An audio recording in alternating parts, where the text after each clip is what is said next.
hydroxocobalamine. Hydroxocobalamine, or we can also say hydroxycobalamine, is basically vitamin B12 found in food, and it is used as a dietary supplement to treat vitamin B12 deficiency. Also, it is used to treat pernicious anemias, megaloblastic anemias, and very importantly, it is used to treat cyanide poisoning. Okay, so the rational use of hydroxocobalamine is vitamin B12 deficiency and cyanide poisoning. It is mainly used for these two and less in anemias, as cyanocobalamin is preferred in anemias. Its irrational use is as a supplement in high doses, as we have discussed that it is majorly used to treat vitamin B12 deficiency, so it is basically a supplement. So its irrational use is not as a supplement but the dose in which it is taken, because its dose is in micrograms, usually 2.5 microgram as a vitamin supplement.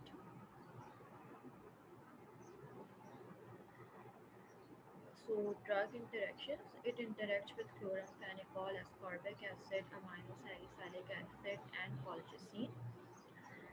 Drug toxicity, as far as toxicity is concerned, hydroxycobalamine is not toxic, even in large doses.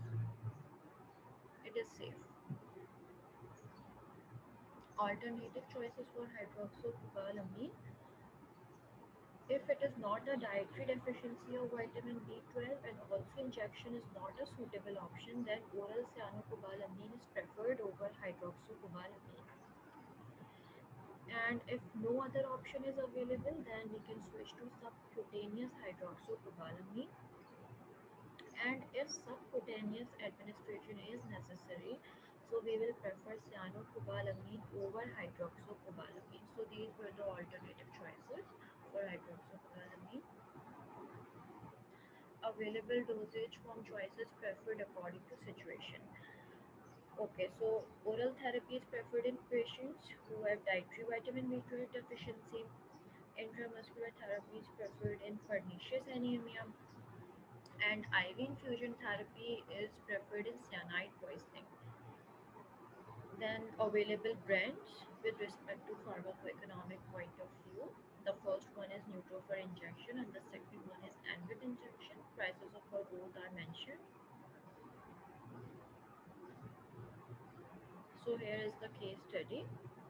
A 10-year-old child with past medical history of recurrent illness was admitted in this hospital 1.5 months back through OPD with the following complaints of fever and headache, fatigue and dizziness, shortness of breath on exertion, weight loss with loss of appetite, tingling and numbness.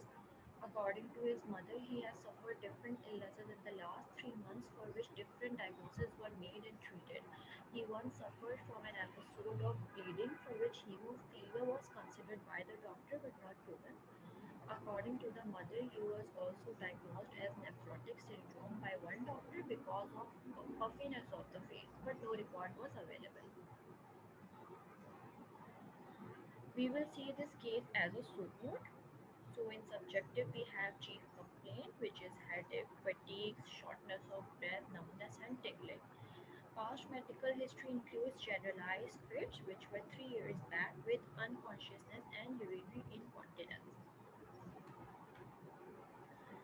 Okay, so in objective, we have laboratory data. So the vitals recorded were: pulse rate was 87 beats per minute, respiratory rate was 22, blood pressure was 117 by 78 millimeter Hg, and temperature was 99 degree Fahrenheit. Other lab findings of test were anemia positive, jaundice positive, and puffiness of the face was seen. In assessment, we basically make a diagnosis or a differential diagnosis. So we see that there could be either microcytic anemia or macrocytic or a normocytic anemia. So we will see that which type of anemia it is basically. So for confirming that which type of anemia it is, more investigations were performed, basically baseline investigations we can say. So it was found that RBC count was 1.91 million cells per microliter, which was very low as normal range of RBC for men is 4.7 to 6.1 million cells per microliter. For WBCs, we can see that the count is increased and hemoglobin is very, very low.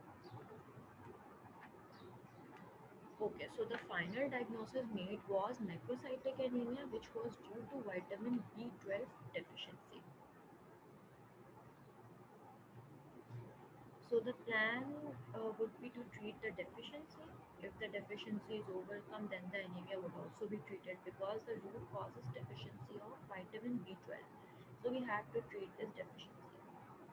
So the treatment is intravascular therapy of hydroxocobalamine in a dose of 1000 micrograms in 5 divided doses with 2 to 3 days interval.